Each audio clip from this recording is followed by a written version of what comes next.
question for you. Do you think Atlantis could be real? It remains as one of history's greatest mysteries. The legend began with Plato, all the way back in ancient Greece. The tale of a civilization that formed and prospered before our own. Atlantis was supposedly a highly technological society, much like the Mayans.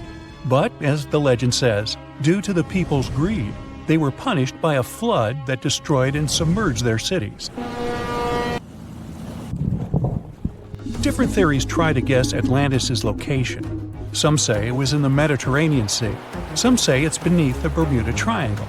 But, as science has shown us, Atlantis may be only an allegory for humankind. Today, you'll discover several amazing underwater cities that you have never heard of. They existed indeed and are not just a myth. We're taking you on an excursion to the underwater city of Baia, which is on the coast of Italy. Known as the Las Vegas of the Roman Empire, Baia was a resort city. The Roman elite traveled there for recreation. Imagine an open-air spa. That was Baia.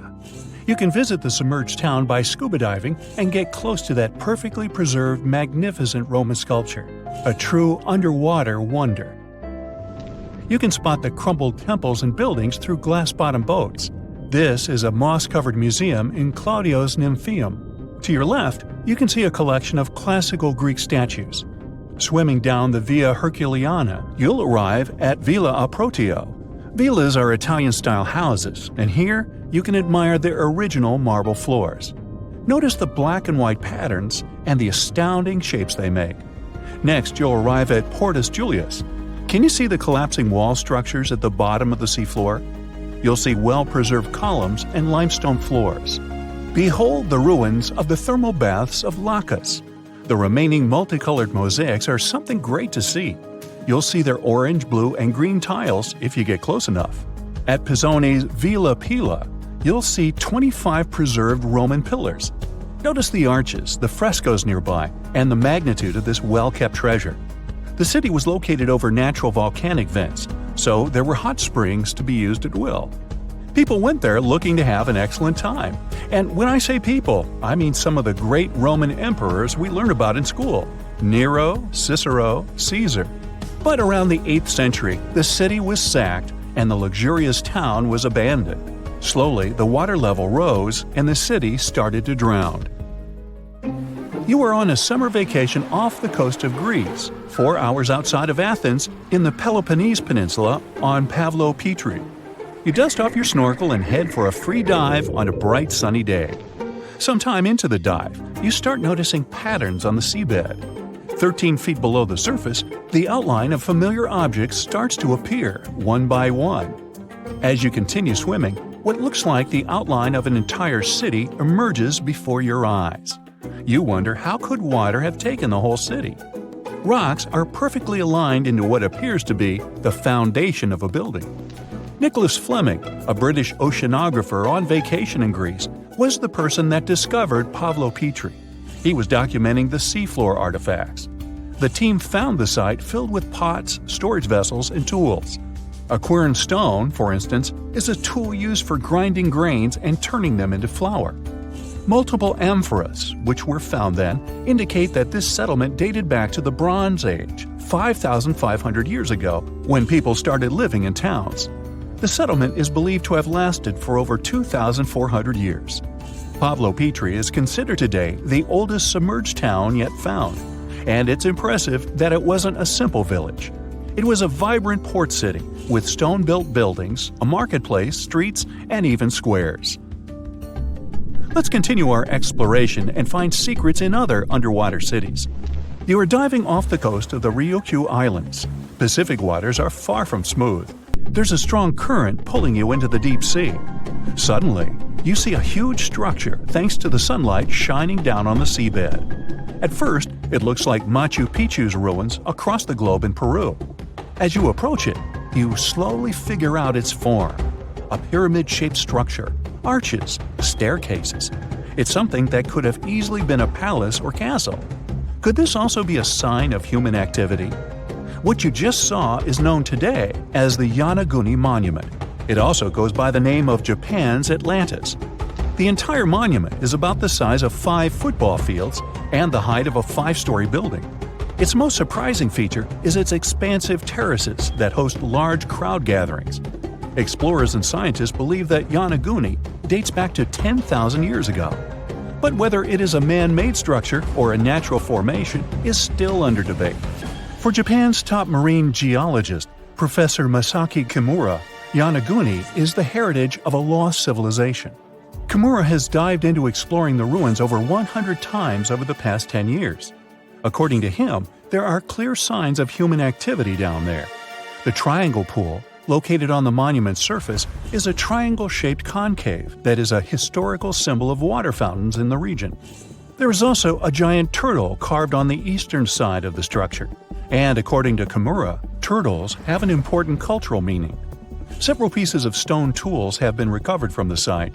Their estimated age dates back to 10,000 years ago. However, not all scientists are convinced of the same. For many, Yonaguni is the result of thousands of years of erosion.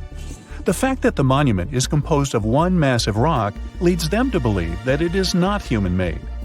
The defined edges and flat surfaces resemble a natural formation occurrence in Northern Ireland, known as Giant's Causeway. A series of interlocking basalt columns look like the ruins of a palace, but they were the result of volcanic activity in the region. Well, stay tuned for more underwater discoveries. The next stop on our voyage is one of today's most famous underwater cities that has turned into an underwater archaeological park. The city of Port Royal in Jamaica exists today only below the surface. But in 1692, it was one of the wealthiest cities in the Western Hemisphere. Port Royal was the center of the British Empire at the time, and an important trade city that attracted people from all over. It was also home to real-life pirates of the Caribbean. On the morning of June 7, 1692, the people of Port Royal met a different fate than they probably expected. The bars and restaurants beaming with life woke up shaking. People were taken out of bed with the power of a massive earthquake, estimated today at 7.5 on the Richter scale. One survivor says he saw the earth opening up and swallowing the town whole. What he said could be true, as the city was mainly built over sand. The ground sucked buildings, roads, and everyone above. Geysers erupted, and finally, waves as big as 10-story-high buildings hit the city. About 33 acres of the city disappeared underwater, and amazingly, most of its 17th century remains lie in good condition under 40 feet of water. In the ruins, archaeologists have found taverns, storage rooms, kitchens, and recreational buildings used for diverse purposes. You can see a grand lion statue, a submerged bridge, and many picturesque arches. Now, do you fancy a trip to India? Just outside its coast lies another sunken marvel. A site known as the Lost City of Cambay is located on the Gulf of a similar name.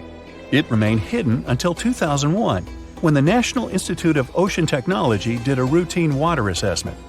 With sonar technology, which sends a wave of sound to the bottom of the sea, they found something far beneath the surface.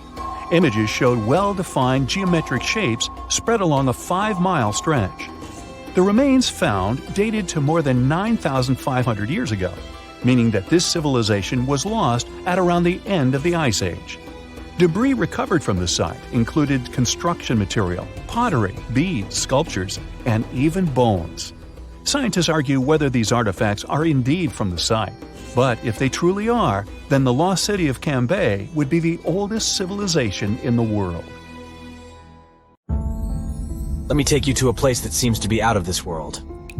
Life inside this cave has been isolated from the outside world for about 5.5 million years, and it does show. See for yourself. Due to such a long isolation, the conditions inside the Movile Cave are like nowhere else on our planet. A unique ecosystem is flourishing there, even though there is a severe lack of sunlight inside the cave, and the air is toxic. The cave, located a few miles west of the Black Sea in Romania, was first discovered in 1986. Nowadays, you can only visit it if you have special permission. Plus, the central caverns are guarded naturally by narrow limestone tunnels and vertical shafts. So, if you're no stranger to claustrophobia, you'd probably better not enter this place. In the depth of the cave, the air has twice less oxygen than the air outside. Instead, it contains a lot of carbon dioxide and hydrogen sulfide, so not the freshest air you can breathe. It's also pitch black inside the cavern. But despite, or should I say, thanks to, this cocktail of extremely harsh conditions, the site is a true goldmine for biologists. Shockingly, life seems to be booming here. In a 1996 study, scientists identified 48 species, and 33 of them were unique to the cave. Most of the creatures inhabiting the cave are tiny, with long limbs and antennae that help them navigate in the dark. They have no vision and lack pigment, and it makes sense. Why would you need to be able to see if you live in total darkness? And why would you need to be pretty and colorful with no one to see you? Now, I'm going to take you to another cave. It's no less amazing, but looks very different. This is the Giant Crystal Cave, aka the Cave of the Crystals, in Mexico. These ginormous crystals were found in 2000 by a mining company after the water was pumped out of the cave. Two miners then saw the crystals after entering the drying cave on foot. These awe-inspiring crystals are actually massive gypsum pillars hidden 984 feet underground. They're anchored to the walls and the floor of the scorching hot cave. Scientists estimate that the crystals could have been already growing for 500,000 years. That's why many of them are so long and wide that you can walk across them. Unfortunately, visiting this wonder of nature is impossible at the moment. But maybe it's for the better, since the Giant Crystal Cave is a dangerous place that can easily turn into a trap. For tens of thousands of years, it was filled with groundwater, which was originally pushed upward into the opening by a magma chamber located in the depths of our planet.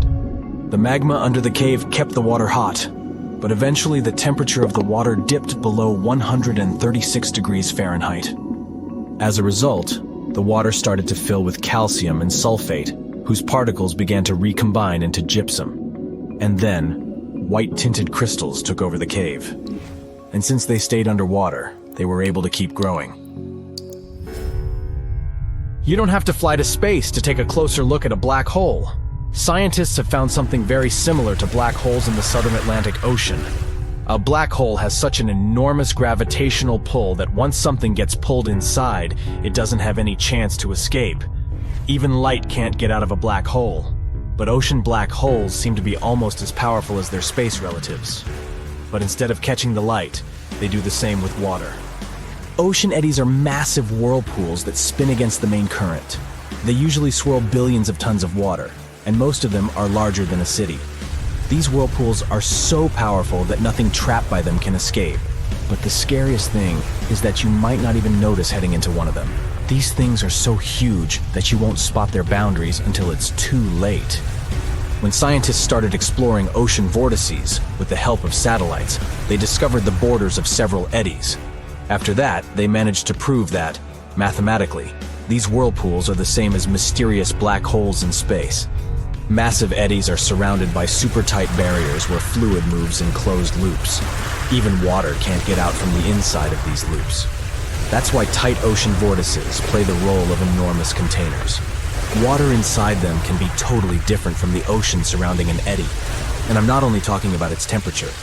The salt content inside and outside a whirlpool often differs as well. On the thin Curonian spit splitting the Baltic Sea from the Curonian Lagoon, there is one of the most bizarre places on Earth. Locals call this area the Dancing Forest because pine trees in this forest have shockingly unusual shapes. They twist in spirals and circles along the ground. There are some theories why it could be happening, of course.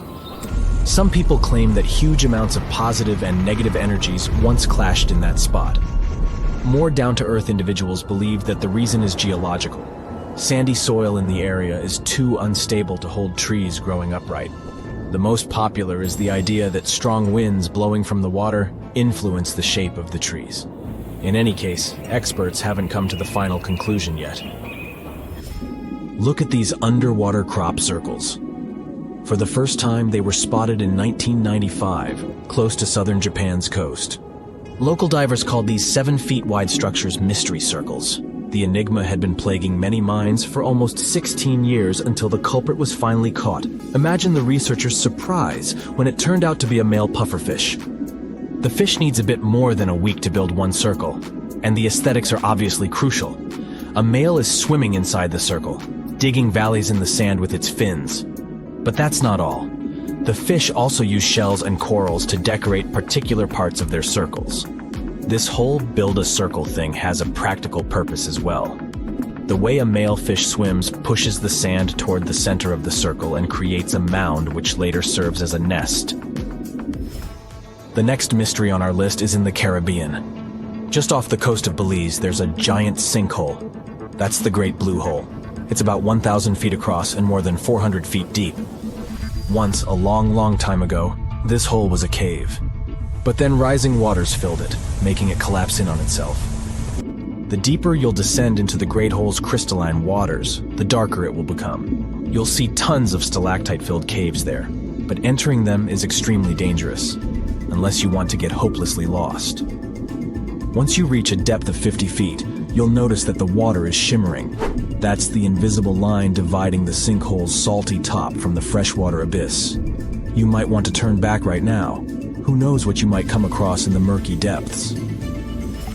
There was an old Amazonian legend that told about the river that was so hot that it boiled. And it was believed to be just a legend until Peruvian geoscientist Andres Russo questioned if the river could be real. All experts denied such a possibility. After all, hot rivers do exist, but only in the areas where there are volcanoes. As for the part of the country mentioned in the legend, there are no volcanoes in that region. But Andres Russo was too dedicated to give up. And in 2011, he finally located the river from the legends. The water in it was indeed steaming hot. Its temperature was 186 degrees Fahrenheit, not boiling, but pretty close to this point. But what shocked the researcher the most was the size of the river. One could think that the almost boiling water was the result of the activity of an underwater hot spring. But thermal pools are always small, while the river is 20 feet deep and flows for almost 4 miles. This is the only river of its kind on our planet. You've probably heard about the mysterious sea state of Atlantis. It was a high-tech utopia where people lived happily, but then something happened, and Atlantis disappeared from the face of the earth. Many people believe that this city lies at the bottom of the Atlantic Ocean. But what if we've been looking in the wrong place all this time?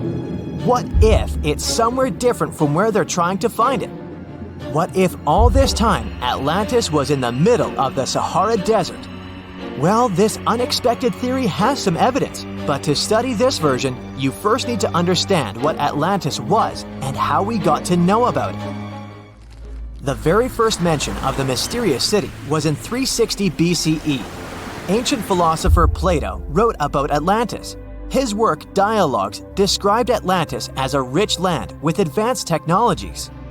Its inhabitants were powerful, intelligent, and beautiful, like superhumans. He described in detail the structure of the city, and this was the main reason why many people believed in the existence of Atlantis. According to his records, the Atlanteans built this place in several concentric circles of black and red stone. Then they covered these circles with brass, tin, and precious metals. In the city, there were water channels on which ships sailed. The Atlanteans were sailors, so they built a passage from their city to the open sea. On the internet, you can find many drawings of Atlantis, created based on Plato's descriptions. Take a look at these drawings and an actual photo of the Eye of the Sahara. This place in the Sahara has a shape of several concentric circles. It looks as if a destroyed city left a trace on the sand. Many people have written online that the lost city was located there, but no one could prove it. Once upon a time, the Sahara was filled with rivers and lakes. In prehistoric times, there was only water there. So far, everything matches. The Eye of the Sahara was first discovered in the 1930s. This place was considered a crater from a fallen meteorite. But in the middle of the 20th century, scientists conducted a soil analysis and refuted the version with a fallen space rock. In the end, everyone agreed that this was a dome of molten rocks under which magma was raging. For millions of years, wind and water had been destroying the formed landscape and eventually made it look like perfect circles. But what if the Atlanteans once came to this place and used natural circles to build a city? In this case, we would have many traces and artifacts from this developed civilization. And yes, archaeologists did find some arrowheads, spears, oars, and other things there. But this has nothing to do with Atlantis. In the eye of the Sahara, a multitude of Acheulean artifacts lies. It was an ancient tribe that frequented this place. For the first time, Acheulean tools appeared more than 1.5 million years ago. Some of the items found there may be 130,000 years old, and according to the records, Atlantis existed about 12,000 years ago. Archaeologists found no artificial structures in this place. There was also no debris or traces of a large city. People would have found some stuff if a big city with advanced technologies had existed here. The main supporter of this idea was one YouTube channel. It collected 1 million views and attracted the attention of many historians and anthropologists. The theory that the Eye of the Sahara is Atlantis was quickly refuted. People found too many discrepancies between this place and the description of Atlantis. The author tried to catch the viewer's attention by presenting external similarities between the natural landscape and the fictional ancient city. Another popular theory claims that Atlantis was a real continent located off the Bahamas, but then this city was swallowed up by the Bermuda Triangle. According to this legend, the city ruins still lie at the bottom of the triangle, but there's no confirmation of this theory either. Writer Charles Berlitz invented it. Adherents of this theory claim that the walls and streets in the western part of the Bahamas might be the ruins of Atlantis. But scientists disagree. They have proven that these walls are natural formations of coastal rocks. There are also rumors that the story of Atlantis was inspired by an actual historical catastrophe, the Black Sea Flood. This is the Bosporus, a strait in Turkey connecting the Black Sea and the Sea of Marmara. Around 5600 BCE, the Black Sea was twice as small as it is now and had many cities on its shores. Unfortunately, a huge flood destroyed this flourishing civilization.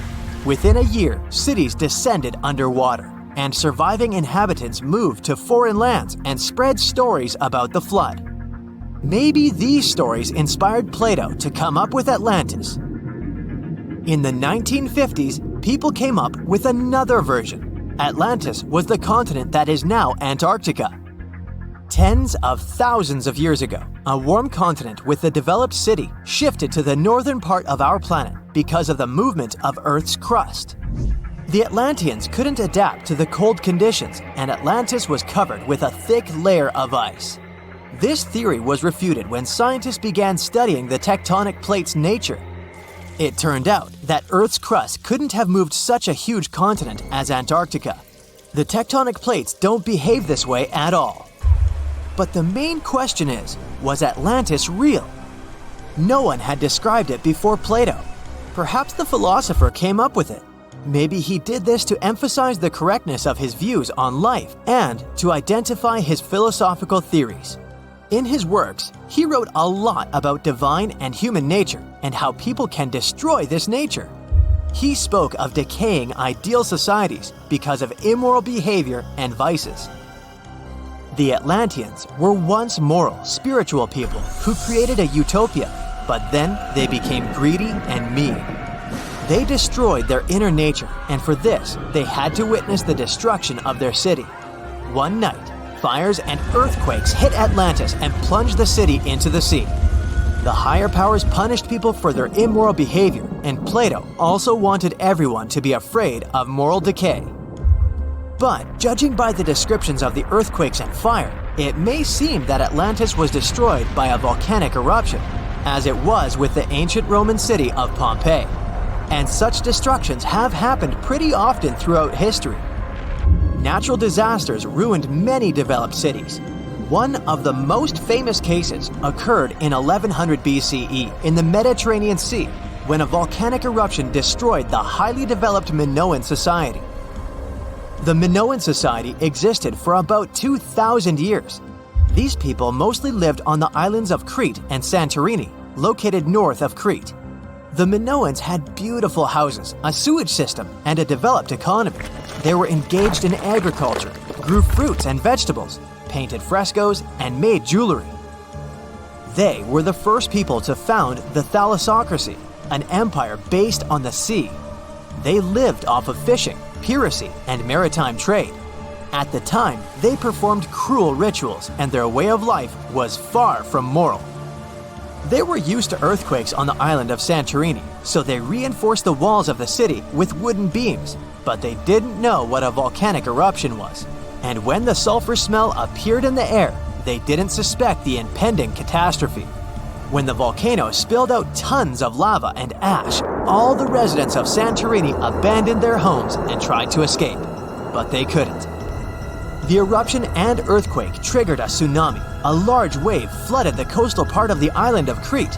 This hit the economy of the Minoans hard and destroyed their port harbor. Then, foreigners attacked Crete and finally destroyed the developed civilization. Some historians think that Plato could have referred to the Minoan Empire when describing Atlantis. Using their example, he showed how immoral actions could destroy people. In November 1922, a boy walked through the desert mountains of Egypt and discovered some ancient steps carved into the rock. Subsequently, this find became one of the world's largest and most significant archaeological discoveries. This step was part of Tutankhamun's untouched tomb. Archaeologists found about 5,000 ancient objects, including jewelry, fabrics, painted vases, and funeral masks. You've probably seen one of them. It has become one of the most recognizable attributes of ancient Egypt. More than 100 years have passed since then, and now humanity has finally become close to another large-scale discovery, the tomb of Cleopatra. This queen was the last active ruler of the Ptolemaic Kingdom of Egypt, who sat on the throne from 51 to 30 BCE. There are many ancient records about Cleopatra, her reign, and her unusual personality, but until now, no one has discovered the secrets about her passing away in the burial place. So, one archaeologist, Dr. Kathleen Martinez, has been studying ancient records and temples around Alexandria for decades, and concluded that the tomb of the queen should be located under the ancient city of Taposiris Magna, founded in 280 BCE. It was a big city on the northern coast of Egypt, where tens of thousands of people were engaged in trade and industry, and it seems that Dr. Martinez's guesses turned out to be correct. She and a group of archaeologists have discovered a secret underground tunnel near Alexandria, with a length of about 0.8 miles. It was cut into the rock under Taposiris Magna's temple. During further excavations, they found many things that indicate Cleopatra's tomb lies in the tunnel's depths. It's also possible that she is buried there together with the Roman commander, Mark Antony. According to ancient records, Cleopatra and Mark Antony loved each other and together opposed the Roman Senate, which declared Antony a traitor. The fact that natural disasters have occurred on the territory of Taposiris Magna for thousands of years can complicate the excavations. Earthquakes and floods destroyed the city and possibly flooded its underground tunnels. But archaeologists hope the ancient tomb remains untouched, and that it hides many treasures and records about the royal life of ancient Egypt during the reign of the last dynasty. There's a chance that excavations will go underwater and in the mud. This will require much time and funding, but archaeologists are sure it's worth it. Anyway, it's too early to say that Cleopatra is really buried there, but scientists have found many things in the tunnel that confirm this, including clay pots, dozens of coins with the image of Cleopatra and Alexander the Great, as well as a bust with the image of the Egyptian queen. Cleopatra is still one of the most popular personalities in Egypt, on an equal footing with Ramesses III and Tutankhamun. She inspired many films, paintings, and books, but what made her so popular? She became famous for her inconsistency. She was a beautiful, intelligent ruler who pulled Egypt out of the crisis and made it a prosperous power. Medieval Arabic texts say she knew chemistry, mathematics, and philosophy, and may have written several scientific books. She knew several languages and had excellent diplomatic skills. At the same time, there are many legends that she was a femme fatale who drove many men crazy. However, there's no evidence that her beauty was incomparable. The image of a stunning model was created by Hollywood when it made several films where famous actresses performed the role of Cleopatra. And the Roman Emperor Octavian, the adopted son of Julius Caesar, specially created the image of Cleopatra as an insidious seductress because he was her enemy. Even though she was born in Egypt, Cleopatra wasn't an Egyptian. Her ancestors were Greeks, among whom was one of the generals of Alexander the Great. However, the people of Egypt loved her. She learned the language and was very sensitive to the traditions of this country. She knew the history, mentality, and customs of ancient Egypt well. She raised the level of its economy and strengthened its status as a world power. Much of this was made possible thanks to her cunning and impressiveness. She loved theatrical performances and lavish celebrations. She knew how to surprise people and put on a show. But behind the exterior image of a luxury lover was an intelligent and calculating ruler. Ancient Egypt was a rich, luxurious country, and Cleopatra did everything to increase its wealth and strengthen its position in the international arena. For example, she was once in conflict with her brother Ptolemy XIII. The queen knew that she wouldn't be able to resist him, so she decided to attract Julius Caesar to their side. The Roman emperor arrived in Alexandria, where Cleopatra wanted to meet him, but Ptolemy knew about her plans and was about to prevent her from coming to Caesar. Then, instead of a rich and noisy arrival, Cleopatra decided to make her visit inconspicuous. She wrapped herself in a carpet or linen bag the emperor's servants carried into Caesar's private chambers. Cleopatra emerged from the carpet and impressed the Roman emperor with her beauty and determination. As a result, they fell in love with each other and became close allies. After some time, she impressed another influential Roman for diplomatic purposes. She arrived to meet Mark Antony on a golden barge with purple sails and silver oars. Cleopatra was dressed in the image of Aphrodite and sat under a magnificent canopy. Her servants dressed like cupids and were blowing her fan and burning incense. But Cleopatra created such a show for a reason. She knew that Antony revered Greek mythology and considered himself the embodiment of Dionysus. As a result, he was so impressed with this woman that he ended up marrying her. Cleopatra defended her crown, strengthened her alliance with Rome, and bore Antony 3 children. In Egypt, they threw big parties and enjoyed wealth with power. However, the relationship of a high-ranking official with the Egyptian queen caused a scandal in Rome. Octavian was Antony's primary opponent in the struggle for power, so he exploited the situation to darken the competitor's reputation. He used propaganda to make Cleopatra an insidious seductress in the eyes of Roman citizens. He accused Antony of succumbing to her charms. The Roman Senate supported Octavian and declared Cleopatra an enemy. In 33 BCE, this conflict reached a high point when Antony's navy clashed with Octavian's fleet. The latter won and forced his enemy to flee to Egypt with Cleopatra. According to some records, they took refuge near Alexandria. Pursued by the Romans, they hid in one of Cleopatra's palaces and met their end. Some legends say that Cleopatra was an expert in poisons. She provoked a venomous snake, a viper or an Egyptian cobra, to bite her.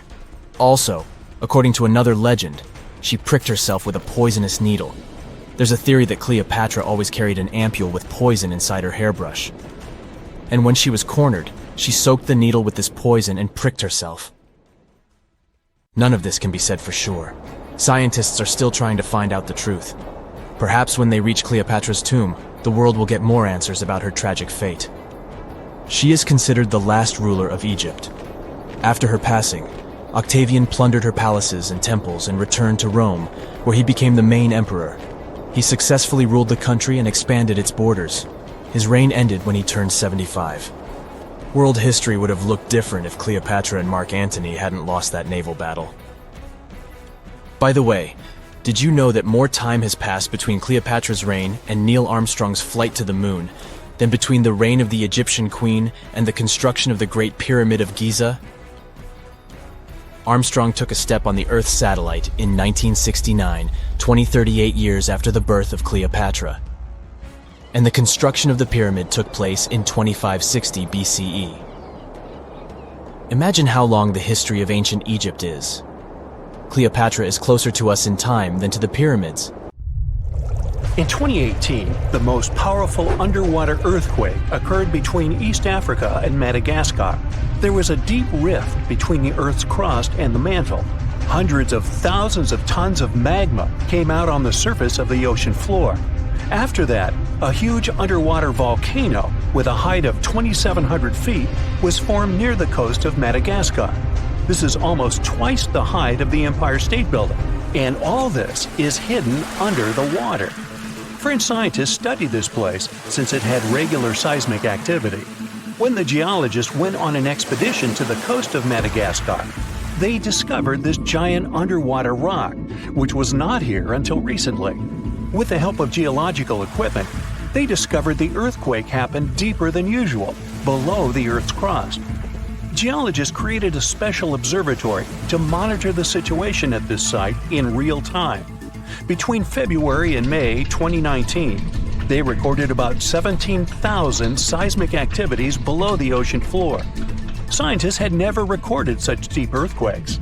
This suggests that there are reservoirs and drainage systems inside our planet through which magma flows. It's like the veins and vessels of a living organism. The volume of lava the volcano spews at this place can be compared with the volcanic eruptions in the hottest spots of Earth. Perhaps this is one of the most catastrophic, but at the same time, beautiful events in nature over the past few years. To understand what can be beautiful about this, let's first figure out what an underwater volcano is and how it works. Inside our planet, there are incandescent liquid metals and molten rocks containing almost all the chemical elements from the periodic table. All this hot substance is called magma, which constantly flows in the planet's bowels. Anyway, magma is lighter than the surrounding Earth's crust, so it always tries to break out upwards. Fortunately, the surface of our planet is strong enough and doesn't allow magma to splash out. But sometimes it happens, and here's why. The Earth's crust consists of many solid parts, tectonic plates. These plates collide with each other because of movement. Imagine a massive picture of puzzles. Each detail of this puzzle is a tectonic plate, and they all are constantly moving. Sometimes one puzzle gets unhooked from another. When this happens, magma immediately spills out of the resulting gap. And these places of faults with flowing magma we call volcanoes. When such a volcano erupts, a new geology begins. A splash of magma shakes the ocean floor. Lava and ash erupt from the inside of our planet. It causes a release of destructive energy of incredible power. But thanks to the water, such a catastrophe can go unnoticed. More than 70% of the seismic activity associated with volcanoes occurs underwater, and almost no one notices it. But inside the water, there's a total mess. Lava heats the water and destroys the seabed. The ocean in this area boils, and large air bubbles rise up. But the enormous pressure of hundreds of millions of gallons of water suppresses the volcano's destructive power. Molten rocks of the Earth's crust are pressed against the seabed. The ocean blocks the consequences of the disaster, but sometimes the eruption gets to the surface. Such a case occurred in 2012. Vast pieces of pumice, the size of a van, began to float up in the southeastern Pacific Ocean. There were hundreds, even thousands of them. It was more like a group of unknown islands. Volcanic rocks scattered in the ocean over an area twice as large as New Zealand. Scientists used deep-sea sonar apparatus on the remote control to determine the full scale of the disaster. They studied the seabed for a long time and found 14 craters that released lava. The researchers saw that more than a third of the erupted volcanic material surfaced and scattered throughout the ocean. The rest was scattered along the bottom. It destroyed all marine life in the area. However, after the eruption of volcanoes, life is reborn like a phoenix from the ashes. Volcanic ash, lava, and soil around the volcano contain many useful elements and minerals. They nourish the soil and promote the development of microorganisms not only on land but also in water. That's why there's so much vegetation, flowers, and trees around volcanoes. And underwater volcanoes can eventually form natural islands. This is a long process, resulting from which a large piece of land comes out of the water. When magma goes out, the water immediately presses it to the seabed. The eruption can go on for a long time. The released magma raises the level of the seabed. After another 100, maybe 1,000 years, a new eruption begins. New magma flows lay a new layer on the surface of the previous one. Over millions of years, layer by layer, the volcano has been growing. It's slowly rising up because of constant eruptions. Some volcanoes may go out forever, and some continue to erupt. And then, one day, the level of volcanic rock reaches the surface in the form of a huge island. After many more years, the volcano may go out, and then life appears on the formed island.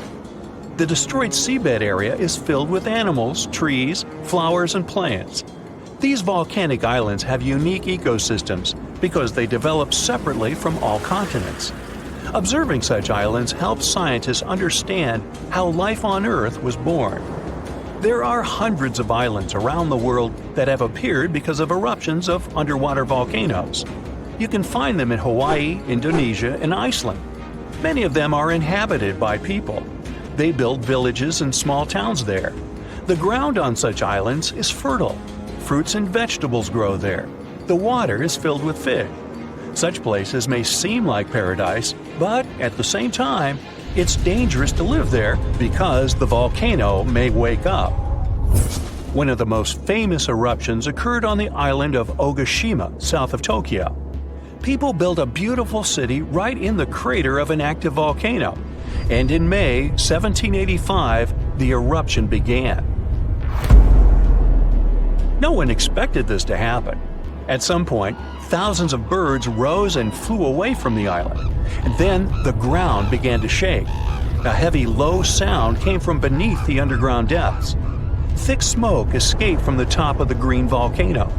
The mountain threw dirt, large rocks, and red-hot pieces of magma into the sky. The disaster lasted several weeks. People managed to evacuate, and then there was a long recovery. Locals rebuilt the houses and brought the city back. Almost 250 years have passed since that moment, and during this time, the volcano has never woken up. Despite the risk of a new eruption, people continue to live there. The population is growing since this place resembles paradise, and no one wants to leave it. There are thermal springs, dense jungles with rich soil, and many fish. Meteorological and seismological services constantly monitor the volcano's activity. Movements and fractures of tectonic plates create another natural disaster: destructive tsunamis. Unlike volcanoes, huge waves are formed when seismic activity causes the crust to move vertically, up or down. When this happens, water pressure shifts on the ocean floor, which releases energy. This energy pushes the water and creates a tsunami. By the same principle, you form a small wave when you throw a stone into the water. First, a small tsunami appears. Then it picks up speed and increases in size. Its height can reach the level of a 5-story building. It's heading for the coast and accelerating to 500 miles per hour. This is almost twice as fast as a Formula One race car. Millions of gallons of water, weighing thousands of tons, are getting closer. And now the wave reaches the shore and demolishes everything in its path. Houses, trees, cars, nothing can withstand the destructive force of nature. Such tsunamis are a frequent occurrence on the coast of Japan. People have built massive shields near the land to stop the waves before they hit the shore. Still, in spite of all preparedness, somehow, nature always prevails. Imagine that it's the year 2025, and our planet has completely changed. Rising sea levels, extreme weather, and the ocean becoming more and more acidic are just some of the problems people have been dealing with for years. But in one of the world's largest coastal cities, the situation has become too serious. It was a sunny day in June when a massive earthquake shook the city to its core. The ground beneath people's feet heaved and shook, and buildings swayed dangerously. People ran through the streets in panic, trying to find safety. But as soon as the ground settled, the inhabitants of the city realized the real danger. A wall of water, almost 100 feet high, was rushing toward the city, propelled by the force of the earthquake. The tsunami hit the city with unimaginable force. Entire neighborhoods were wiped out, and thousands of people lost their lives. But here's where things get interesting. In the aftermath of the disaster, the city's authorities realized that they couldn't just rebuild the city as it was before. They needed to be better prepared for the next potential disaster. And so they came up with an incredibly ambitious project to build an underwater city. The goal was to create a self-sufficient, sustainable city beneath the ocean's surface that could withstand any natural disaster. The underwater city would be powered by renewable energy, using tidal power and underwater solar panels. It would be designed to withstand extreme weather and would have its own emergency response systems. The project attracted some of the world's top scientists, engineers, and architects. They worked tirelessly to design the city and carefully considered every aspect of the project.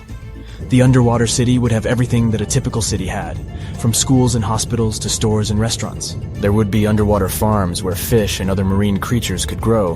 The city would even have its transportation system, advanced submarines, and underwater tunnels connecting different parts of the city. The project became a shining beacon of hope for people. It showed that even in the face of disaster, we could come together to create something amazing. But as time went on, the project no longer seemed so perfect. The cost of the project turned out to be higher than planned. There were also concerns about how long such a project would exist. After all, the ocean is very unpredictable. And still, the team of scientists and engineers never gave up. After years of trial and error, they finally created the perfect underwater city, a marvel of engineering. A self-contained ecosystem that could sustain people indefinitely. The buildings were constructed from a material that could withstand the immense pressure at the bottom of the ocean, and the city itself was powered by a network of advanced hydroelectric turbines. It wasn't long before the first wave of colonists arrived at the underwater city. There were different people in this group, and each of them had their own reasons for choosing to live in this new world beneath the waves. Some were adventurers seeking a new world to explore, while others were hoping to escape natural disasters raging on dry land. But despite their differences, all these people shared a common goal: to build a new society, one that was in harmony with the natural world. The underwater city flourished, and new discoveries were made every day. The colonists developed new technologies and ways to tame the power of the ocean. They learned to farm the sea, and started cultivating underwater gardens that provided them with a steady food supply. But living underwater was challenging. People felt isolated and even claustrophobic. The situation came to a head when a group of activists started to protest against the city's expansion plans. They argued that the underwater city was a threat to the environment it was meant to protect, and that the colonists should focus on reducing their impact on the delicate underwater life. The protests sparked a heated debate among the colonists. Some of them argued that the survival of the city depended on its growth and expansion. Others claimed that the city needed to prioritize the protection of the environment above all else. In the end, a compromise was reached. The city would continue to expand, but the main priority would be sustainability and a responsible attitude to nature. The colonists would do their best to reduce their impact on the environment by using new technologies and following strict conservation rules. And they would also remember the importance of protecting the ocean and its fragile ecosystem. Years went by, and the underwater city continued to thrive. New generations of colonists were born, and they grew up in a world entirely different from the one their ancestors had known. They never saw the world on the surface, but appreciated the beauty and complexity of the underwater world they called home. And as the years passed, the city became a symbol of hope for a world struggling with the devastating effects of climate change. It showed that despite all difficulties, people could come together to create a better world. It is a reminder that the future is not set in stone, and that we can build it sustainably and in harmony with the natural world. The Bermuda Triangle is one of the most heavily traveled shipping routes in the world. Some skeptics believe that this fact solves the Bermuda Triangle mystery. Statistically, the busier the area, the higher the frequency of accidents and disappearances. While this makes sense, it's not the frequency of disappearances that's responsible for the mystery of the Bermuda Triangle. It's the lack of explanation or wreckage found. On his very first voyage to the New World in 1492, Christopher Columbus sailed through the Bermuda Triangle. Columbus reported that one night, when he was on the deck of the ship, he noticed a giant light appear in the distance, unlike anything he'd ever seen before. Columbus looked at his compass for direction, and it gave off erratic readings. You might have noticed that the Bermuda Triangle doesn't appear on any world map. This is because official institutions refuse to acknowledge that the area actually exists. No one exactly knows how many ships and planes have disappeared in the Bermuda Triangle. The rough estimate is 50 ships and 20 planes. Most of the time, the disappearances had no explanation and no wreckage has ever been left behind. When the TBF Avenger planes went missing, a massive search operation was conducted. Boats and planes searched the Bermuda Triangle for any signs of the aircraft. One of the boats searching was a PBM-5 Mariner airboat. The airboat took flight at 7:27 p.m. and called in a routine radio message 3 minutes later. Then, it was never heard from again. No trace was ever found of the rescue airboat or the 5 Avenger aircraft. A huge investigation was launched into the disappearance of all these vehicles, but nothing was ever discovered. The Bermuda Triangle is home to some pretty intense and unexpected weather. Storms build up quickly and unexpectedly, then disappear soon after. If you blink, you might miss it. This could explain why few distress signals are issued. Pilots and sailors never saw the weather coming. A popular theory suggests that rogue waves are responsible for the many disappearances. Rogue waves are called extreme storm waves by scientists. They occur when different weather patterns take place at the same time and cause large, unexpected waves that reach up to 100 feet tall. Witnesses say that the waves look like giant walls of water. These waves could explain why ships go down fast and without leaving any trace. Just off the coast of Japan, you'll find the Bermuda Triangle of the Pacific Ocean. They call it the Devil's Triangle. Between 1950 and 1954, 9 ships disappeared in this area without leaving a trace. The ship Maroon 5 was sent to investigate these unexplained disappearances when it also vanished. After this incident, the Japanese authorities labeled the area as a danger zone, and sailors were encouraged to avoid it. Some people blame all disasters on the extraterrestrial paranormal activity. Others suppose it's all about raging natural phenomena. Some scientists believe the cause of anomalies is the environmental changes. Also, there's a really high concentration of methane hydrates on the bottom of the ocean in the Pacific Bermuda area.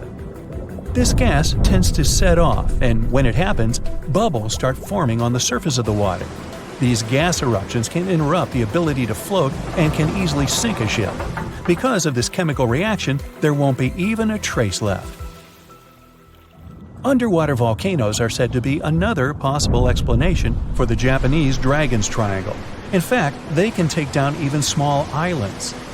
Luckily, nobody lives there. It's a pretty common thing in this area that some of them disappear underwater and others appear out of the blue because of seismic activity. You'll never find the Dragon's Triangle on any official map of the world, so nobody's quite sure about how large it is in reality. In July 2015, 2 teenagers disappeared after setting sail off the coast of Florida. There's some mystery about what the 2 teens were really getting up to. They told their parents that they were just going to fish, but they told their friends that they were crossing to the Bahamas. Shortly after they left, a line of thunderstorms moved towards the area, and the boys were never heard from again. A massive search was conducted, but sadly, nothing was found.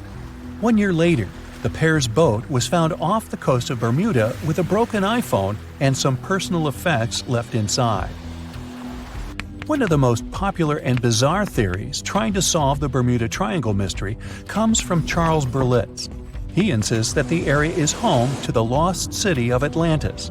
The missing ships and planes and malfunctioning equipment, according to him, were all caused by rays of energy let out by the special energy crystals that power Atlantis.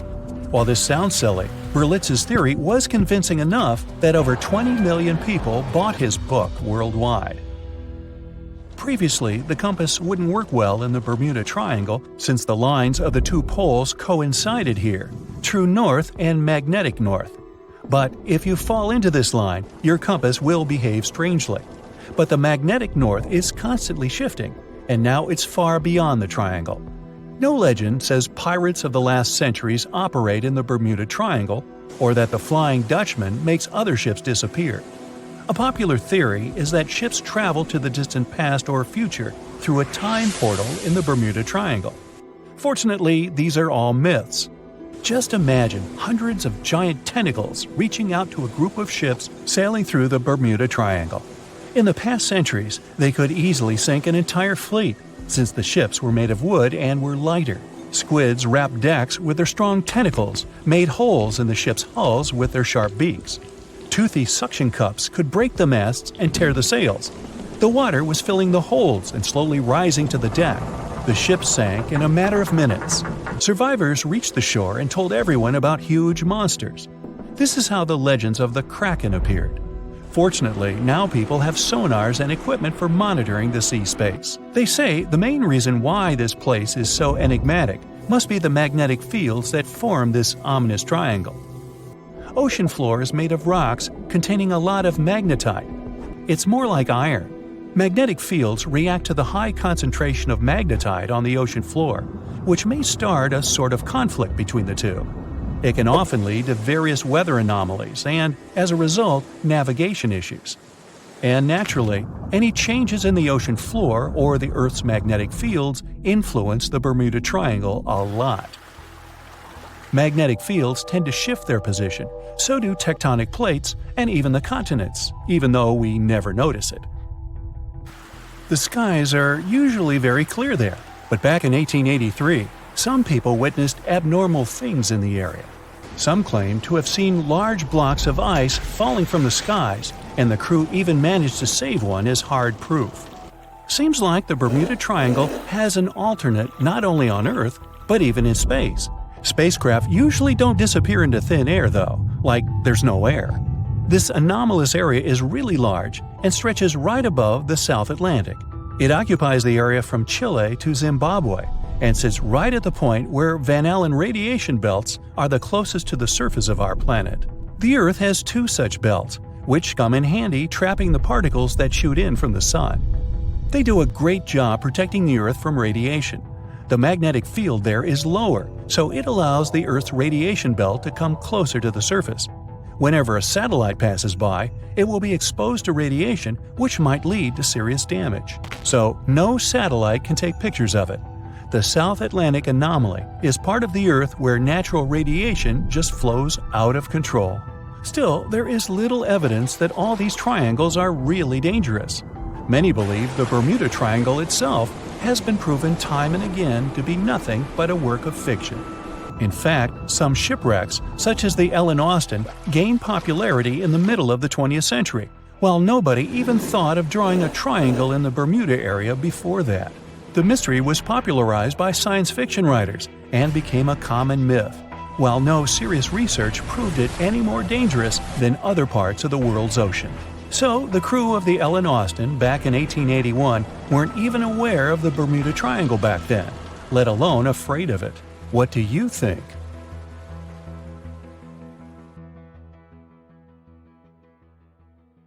In 1945, 5 TBF Avenger aircraft took flight for a routine training exercise around the Bermuda Triangle.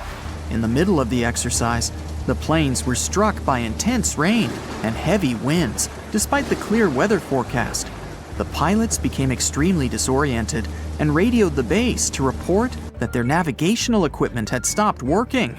The last thing the base heard was, "When the first plane drops below 10 gallons, we all go down together." And then, static. The 5 planes and their 14 passengers were never seen or heard from again. On his very first voyage to the New World in 1492, Christopher Columbus sailed through the Bermuda Triangle. Columbus reported that one night, when he was on the deck of the ship, he noticed a giant light appear in the distance, unlike anything he had ever seen before. Columbus looked at his compass for direction, and it gave off erratic readings. You might have noticed that the Bermuda Triangle doesn't appear on any world map. This is because official institutions refuse to acknowledge that the area actually exists.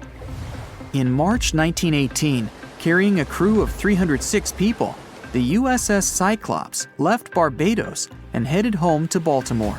The ship passed through the Bermuda Triangle on its journey and was never seen again.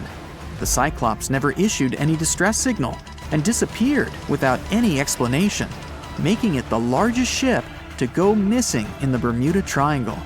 No wreckage has ever been found. No one exactly knows how many ships and planes have disappeared in the Bermuda Triangle. The rough estimate is 50 ships and 20 planes. Most of the time, the disappearances had no explanation and no wreckage has ever been left behind. In the year 1800, a large sailing vessel called the USS Pickering departed from the US on its way to the West Indies. The ship sailed into the Bermuda Triangle along with its 90-man crew and was never heard from again. The USS Pickering was the first ever confirmed ship to vanish in the Bermuda Triangle. It's believed that the ship was taken out by a storm, but because no wreckage was ever found, we'll never know for sure. William Shakespeare's famous play, The Tempest, was inspired by the Bermuda Triangle. Sailors returned home to England to tell stories of treacherous waters near the Bahamas where ships mysteriously disappeared. These stories made it back to the bard himself and inspired his final play about a storm at sea transporting a ship to a mysterious land. The shipwreck in Shakespeare's play is based on the 17th century ship Sea Venture. The ship was carrying supplies from England to Virginia when it was struck by a massive storm in the Bermuda Triangle. Sea Venture was battered by the storm for 3 days and barely made it to the shore. Survivors of the wreck were stranded on a desolate stretch of Bermuda for 9 months. When the TBF Avenger planes went missing, a massive search operation was conducted. Boats and planes searched the Bermuda Triangle for any signs of the aircraft. One of the boats searching was a PBM-5 Mariner airboat. The airboat took flight at 7:27 p.m. and called in a routine radio message 3 minutes later. Then, it was never heard from again. No trace was ever found of the rescue airboat or the 5 Avenger aircraft. A huge investigation was launched into the disappearance of all these vehicles, but nothing was ever discovered. Because the Bermuda Triangle isn't a recognized place, no one knows its exact location or size. Some people believe it covers around 500,000 square miles around the Bermuda area. Other people believe the triangle is as big as 1.5 million square miles. The Bermuda Triangle is one of the most heavily traveled shipping routes in the world. Some skeptics believe that this fact solves the Bermuda Triangle mystery. Statistically, the busier the area, the higher the frequency of accidents and disappearances. While this makes sense, it's not the frequency of disappearances that's responsible for the mystery of the Bermuda Triangle. It's the lack of explanation or wreckage found. The Bermuda Triangle is home to the deepest point in the Atlantic Ocean, the Milwaukee Deep. The area has a maximum depth of over 27,000 feet. This is one of the deepest points in the ocean floor, but still not close to the massive 35,000 feet of the Mariana Trench. But the huge depth might explain how such little wreckage has been found. The Bermuda Triangle is home to some pretty intense and unexpected weather. Storms build up quickly and unexpectedly, then disappear soon after. If you blink, you might miss it. This could explain why few distress signals are issued. Pilots and sailors never saw the weather coming. In the year 1800 again, the ship USS Insurgent was on patrol when it stopped briefly at a coastal base before heading back out to sea. That was the last time USS Insurgent was ever seen. A severe storm reportedly struck the West Indies around that time. It's believed that storm was so powerful, it could have caused the sinking of both the USS Insurgent and USS Pickering, which vanished around the same time. Like the Pickering, no wreckage of the Insurgent was ever discovered. A popular theory suggests that rogue waves are responsible for many disappearances. Rogue waves are called extreme storm waves by scientists. They occur when different weather patterns take place at the same time and cause large unexpected waves that reach up to 100 feet tall. Witnesses say that the waves look like giant walls of water. These waves could explain why ships go down fast and without leaving any trace. Joshua Slocum was an extremely talented sailor. He was the first person to ever sail single-handedly around the world.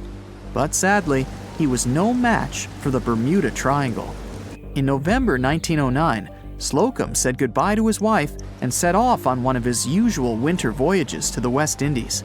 Slocum's wife reported him missing after several months passed without any contact. It's said that he called in at Miami to resupply before vanishing into the Bermuda Triangle. Just off the coast of Japan, you'll find the Bermuda Triangle of the Pacific Ocean. They call it the Dragon's Triangle. Between 1950 and 1954, 9 ships disappeared in this area without leaving a trace.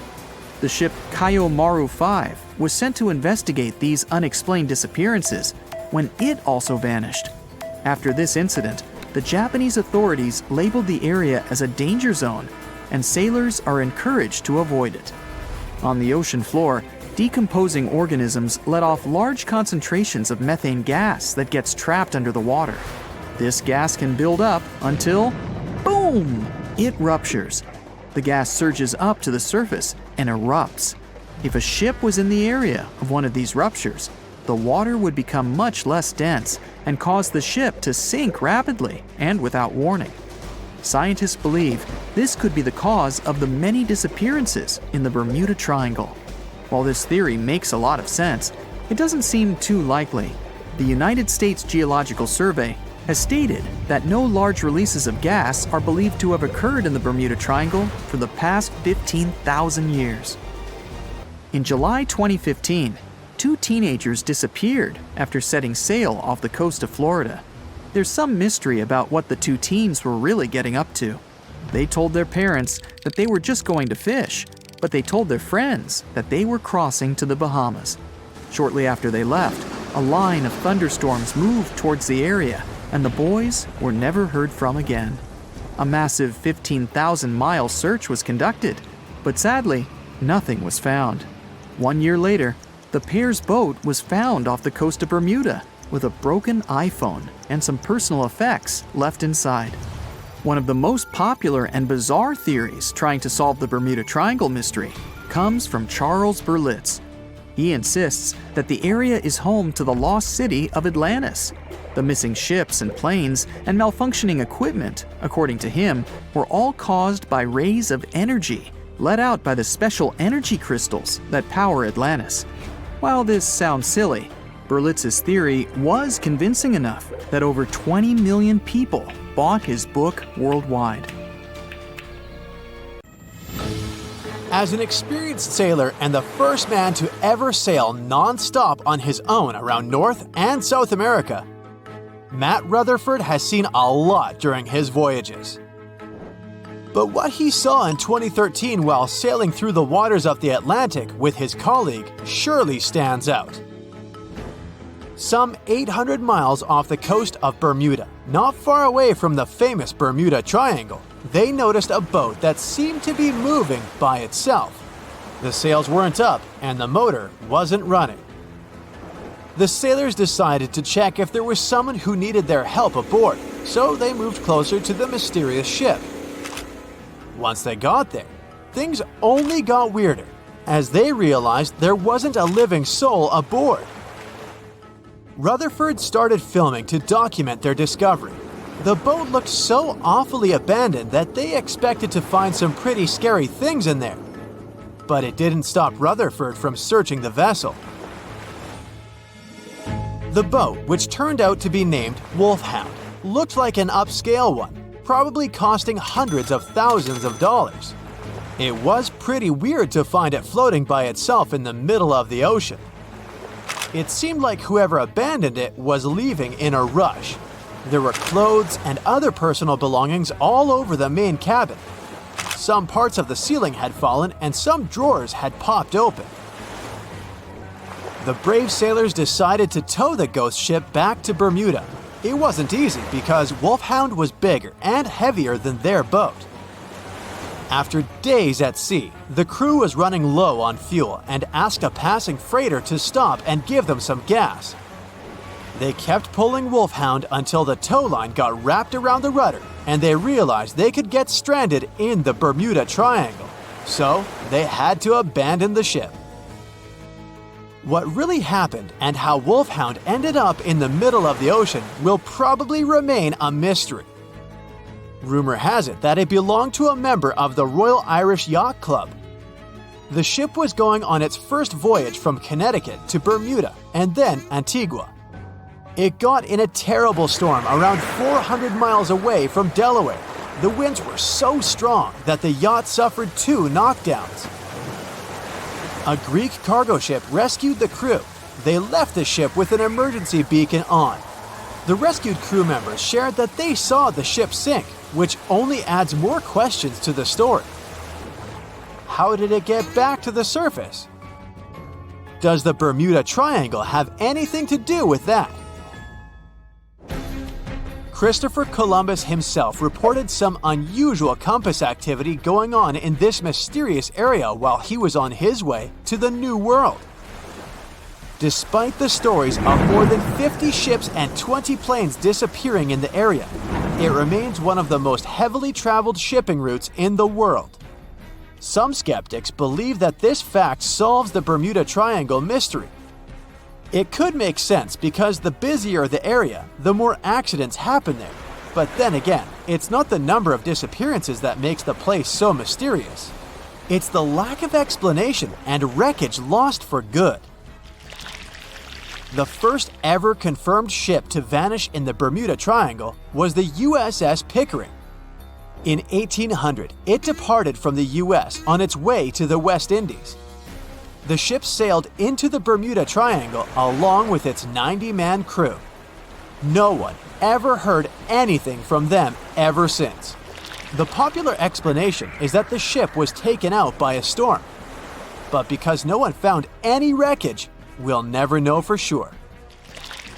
The largest ship that has ever disappeared in this mysterious area was the USS Cyclops.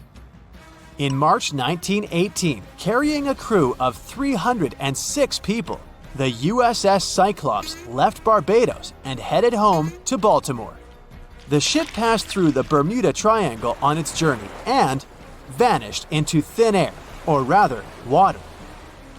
The Cyclops never sent any distress signal and disappeared without any explanation or trace. The Bermuda Triangle isn't the only place in the world where ships go missing or mysteriously resurface. One of the most famous ghost ship stories would be of SS Beijimo. The large cargo steamer was built in Sweden. On October 1st, 1931, it got caught in pack ice. The crew decided to wait it out and managed to break free after a couple of days, only to get trapped again in less than a week. This time, they didn't manage to make it out. A rescue team went by air to save 22 of the crew members. 15 other members stayed in a wooden shelter they built not far away from the ship. Their plan was to wait out the winter and get back aboard. At the end of November, a strong blizzard was rushing through the area. When it was over, Beijimo seemed to have gone away with the storm. The captain decided it must have broken and sunk, but a few days later, a local hunter informed them that he had seen the ship around 45 miles away from their camp. The crew managed to find the ship and took the most valuable cargo from its hold. They had fears that Beijimo wouldn't live through that rough water, but it did manage to survive after all. Once the ice was gone, it floated away and ended up drifting along the shores of Canada and Alaska. Many people reported seeing the ghost ship in an open sea. Some even tried to board it to save the ship, but the weather didn't allow it to happen. The last time someone saw SS Beijimo was in 1969, 38 years after its crew had left it. It could still be drifting somewhere in the ocean. The story of MV Hoita happened in the South Pacific. The ship was originally a wooden luxury yacht. After serving for 20 years to various owners, it became a merchant ship. In 1959, it set on a trading voyage that was supposed to last around 2 days. When it didn't reach its destination on time, no one was worried at first as things happen in the open waters. After another day, and no distress signals from the Hoita, it was obvious that something serious was going on with it. There were 25 people aboard, and their families wanted to find them. A search and rescue crew worked for 6 days looking for the ship, or at least its wreckage, in an area of nearly 100,000 square miles. That's 1.5 times as big as Florida. Sadly, the mission had come back with no results. It seemed like Hoita had disappeared without a trace. A month later, another merchant ship noticed Hoita drifting in the ocean, miles and miles away from its original route, and none of the crew members or passengers were on board. The cargo had also disappeared. The lifeboats were also gone, so the people must have escaped the ship hoping to save themselves. It turned out that the crew had been trying to get help as they tuned the radio to the International Distress Channel. But the damaged cable didn't let them send the signal any further than 2 miles. It also looked like when they were leaving the ship, the crew took the logbook with them, and we still don't know what exactly happened to Hoita. Family members of those who were on board are still looking for answers. One professor claims it must have been a corroded pipe that leaked and flooded the vessel, but we'll most likely never know for sure. In the Pacific Ocean, near Japan, there is an area nicknamed the Devil's Sea. It's believed to be one of the 12 vile vortices around the Earth. Some people claim that vile vortices have weird things going on in them because the pull of the planet's electromagnetic waves is stronger there than anywhere else. The most famous ship that disappeared in the area was a fishery patrol vessel in 1952. The ship went there to investigate the vessels that went missing previously and disappeared along with 31 crew members. Scientists who don't believe it was a mysterious disappearance blame the underwater volcano eruption for what happened. Welcome, dear listeners, to another exciting episode of our podcast. Today, we are diving deep into the mysteries of the ocean, exploring the enigmatic depths and the creatures that lurk beneath. We are setting sail on a journey into the unknown, a journey that will take us into the heart of one of the world's most enduring maritime mysteries, the Bermuda Triangle. The Bermuda Triangle, a region that has captured the imagination of explorers, scientists, and the public alike, is a place where ships and planes have mysteriously vanished without a trace. It's a place shrouded in mystery, a place of strange occurrences and unexplained phenomena. But what really lies beneath the surface of this infamous triangle? What secrets does it hold? And what can it tell us about the world we live in? In this episode, we'll be exploring these questions and more. We'll delve into the historical legends of the Kraken, the scientific evidence of giant squids, and the unique characteristics that make these creatures so fascinating. We'll also discuss the various theories surrounding the Bermuda Triangle, from magnetic anomalies to methane gas bubbles, and try to separate fact from fiction. So buckle up, listeners, as we embark on this thrilling journey into the depths of the ocean and the mysteries of the Bermuda Triangle. Let's dive in. However, it's important to note that the Bermuda Triangle is not recognized as an official region by the U.S. Board on Geographic Names or any other international geographic organization. It does not appear on any official world maps. Instead, it exists primarily in the realm of popular culture and folklore, a testament to our fascination with the unexplained and the unknown. Despite the lack of official recognition, the Bermuda Triangle continues to captivate the public imagination. It's a place where the ordinary rules of physics and nature seem to be suspended, a place where the unexplained is the norm.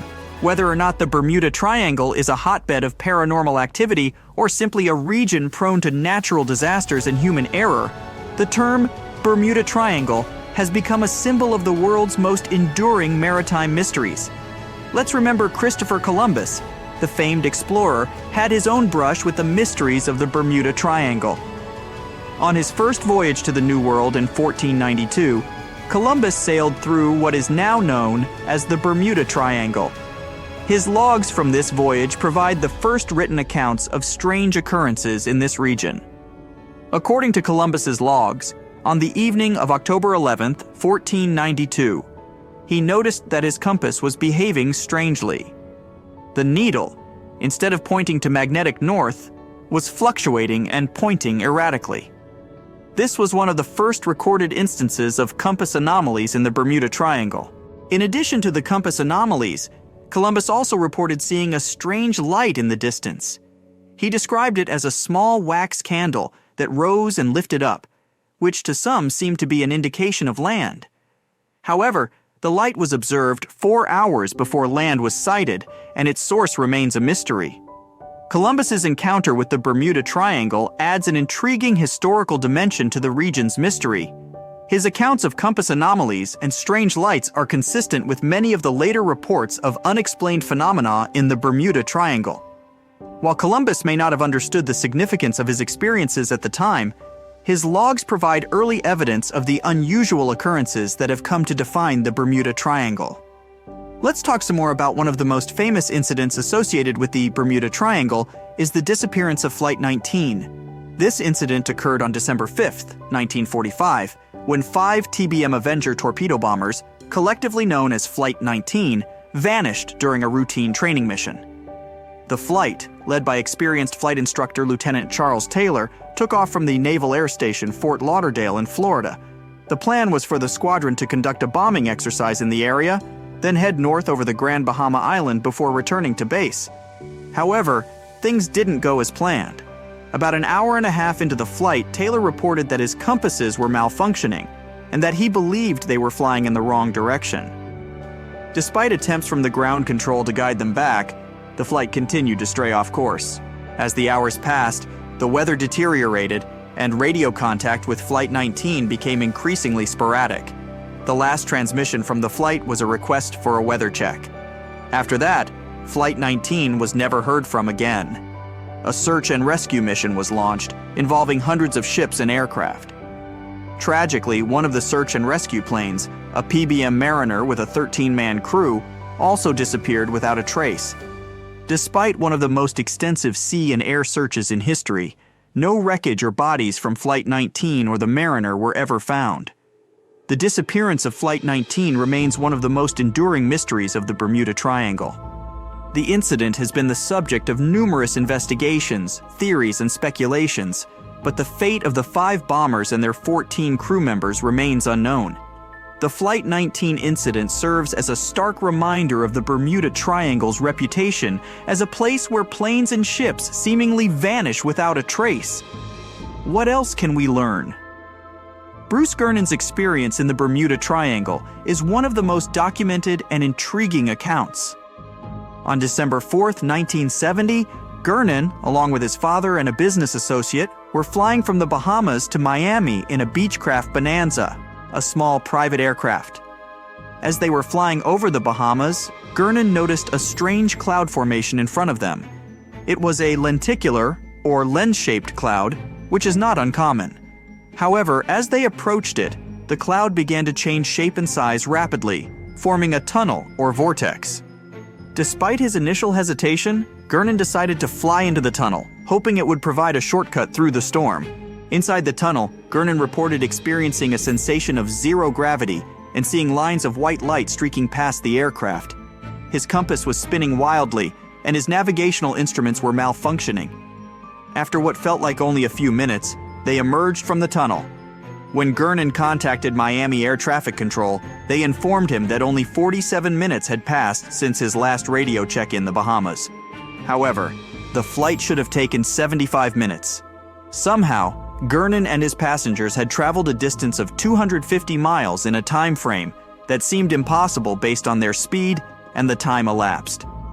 Gernon believes that he experienced a time warp or time dilation, a concept from Einstein's theory of relativity, which suggests that time can speed up or slow down depending on the speed at which an object is moving. While this theory is generally applied to objects moving at or near the speed of light, Gernon's experience suggests that it might also occur under certain conditions in the Bermuda Triangle. The Bruce Gernon experience is one of the most fascinating accounts of unexplained phenomena in the Bermuda Triangle. It's a story that challenges our understanding of time and space and adds another layer of mystery to the enigma of the Bermuda Triangle. Let's talk about the inhabitants of these places. The cookie-cutter shark, also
wind speed and direction.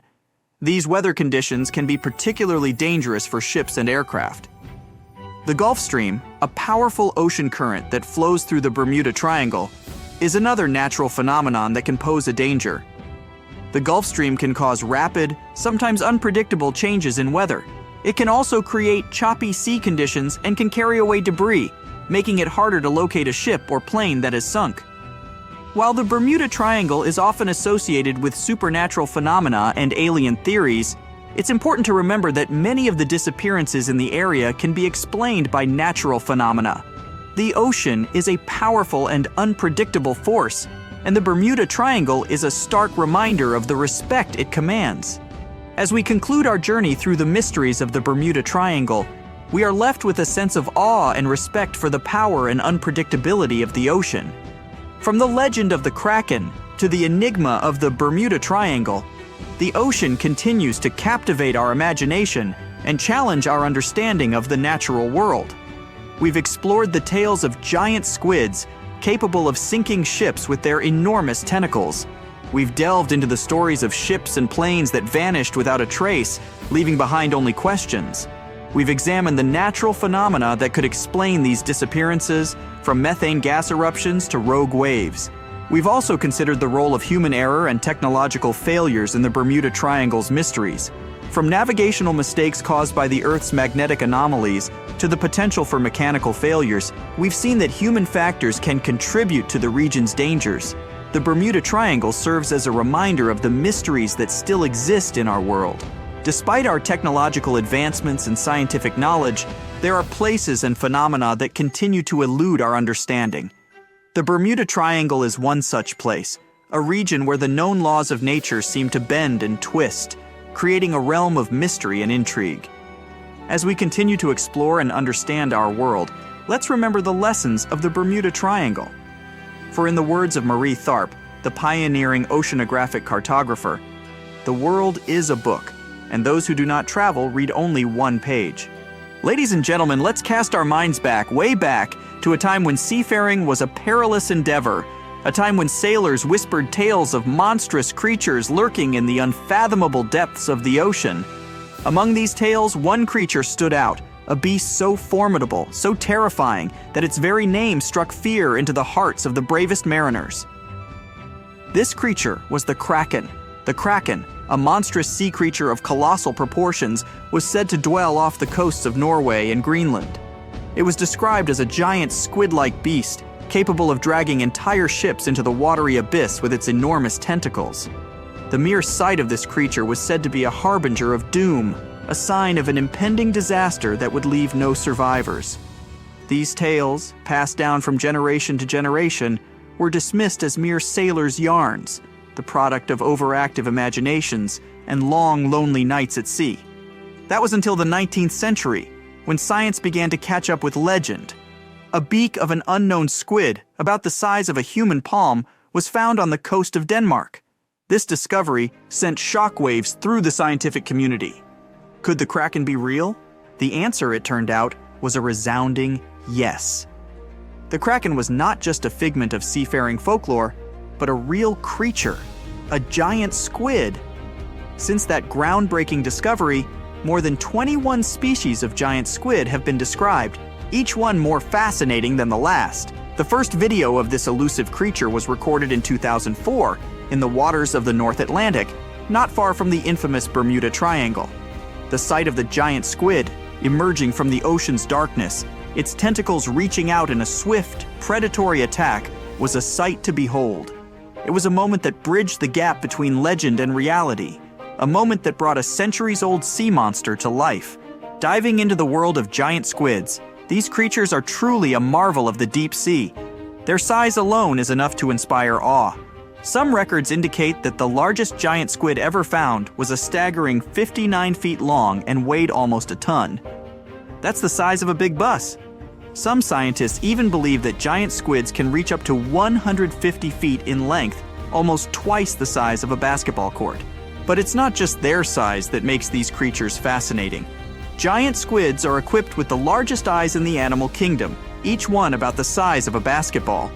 These enormous eyes allow them to see prey in the pitch-black depths of the ocean, a feat that most creatures on the planet are incapable of. When a giant squid spots a potential meal, it employs its 8 limbs and 2 extra-long tentacles to secure its prey. These tentacles are covered with dozens of suction cups, each filled with sharp teeth. Once the squid has its prey in its grasp, escape is nearly impossible. The giant squid's hunting technique is one of surprise. They come from the depths, unseen from the deck of a ship or the surface of the water. But they can see their prey from afar, thanks to their exceptional eyesight.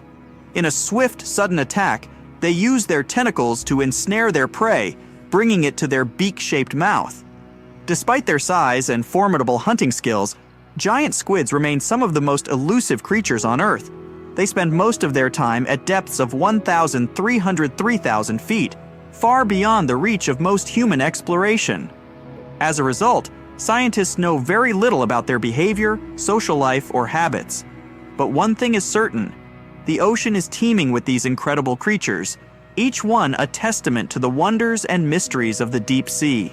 Now imagine this: you're on a ship, sailing through the vast expanse of the ocean, when suddenly, a giant squid emerges from the depths. It notices your ship, and mistaking it for food, it quickly approaches and attacks with its tentacles. With its 8 limbs and 2 extra-long tentacles, it wraps around your boat, biting the deck with the sharp teeth on each arm. The squid's surprise attack is its primary weapon. It comes from the depths, unseen from the deck of a ship, but it can see the ship from afar, thanks to its exceptional eyesight.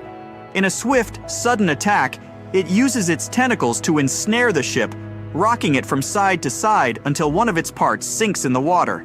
However, despite its size and strength, the giant squid is unlikely to sink a large metal ship. While it could potentially cause damage, it's unlikely that a single giant squid could sink a large ship that disappeared in the Bermuda Triangle. But what if there were more than one? What if a group of giant squids attacked a fleet of ships sailing through the Bermuda Triangle? In the past centuries, when ships were made of wood and were lighter, it's possible that giant squids could have sunk an entire fleet. They could have wrapped their strong tentacles around the decks, made holes in the ship's bodies with their sharp beaks, and broken the masts and torn the sails with their toothy suction cups.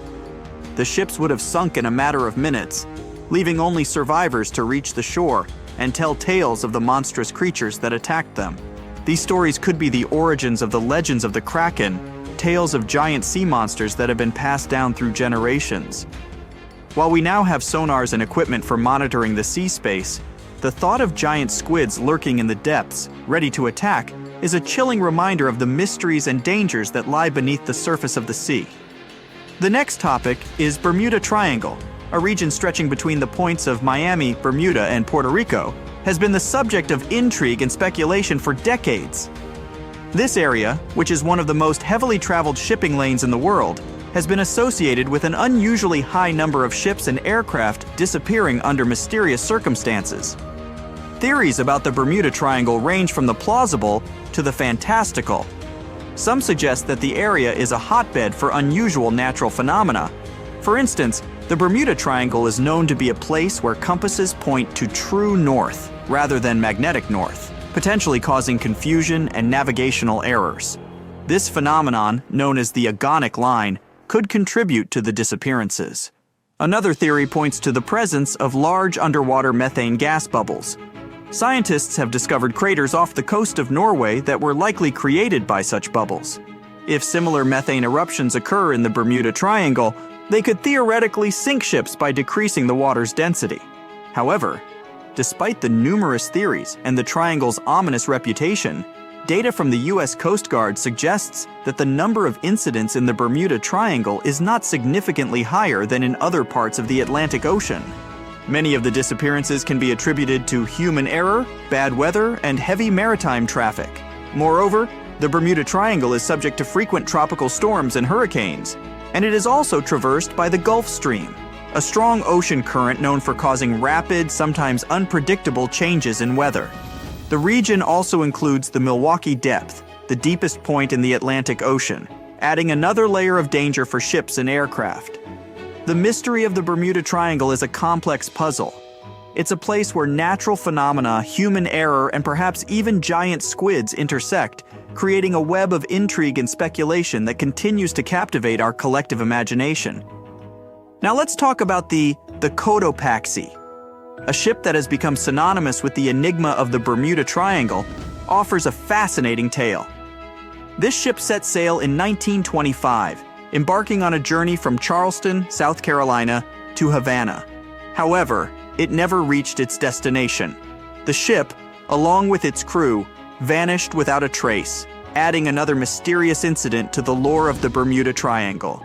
The disappearance of the SS Cotopaxi remained an unsolved mystery for decades. Then, in the 1980s, a shipwreck was discovered 40 miles off St. Augustine, Florida. The wreck was initially unidentifiable, earning it the nickname Bear Wreck. It was only after years of research and investigation, primarily by marine biologists, that the ship was finally identified as the missing SS Cotopaxi.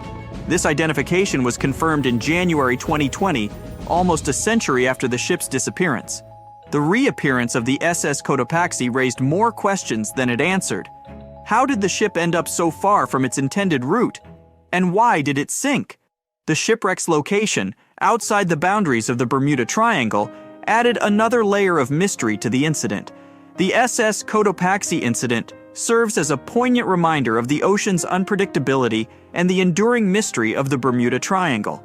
It's a tale of a ship that set sail on a routine voyage, only to disappear into the annals of maritime lore, leaving behind a trail of questions that continue to intrigue and mystify to this day. The term Bermuda Triangle was first coined by writer Vincent Gaddis in 1964 in an article for the magazine Argosy. Gaddis used the term to describe an area in the Atlantic Ocean, which is bounded by Miami, Bermuda, and Puerto Rico. He noted that a number of ships and planes had disappeared under mysterious circumstances in this region, often without a trace. Gaddis's article sparked widespread interest and led to the Bermuda Triangle becoming a popular topic in books, articles, and documentaries. The term Bermuda Triangle quickly entered popular culture, becoming synonymous with mystery, intrigue, and unexplained phenomena.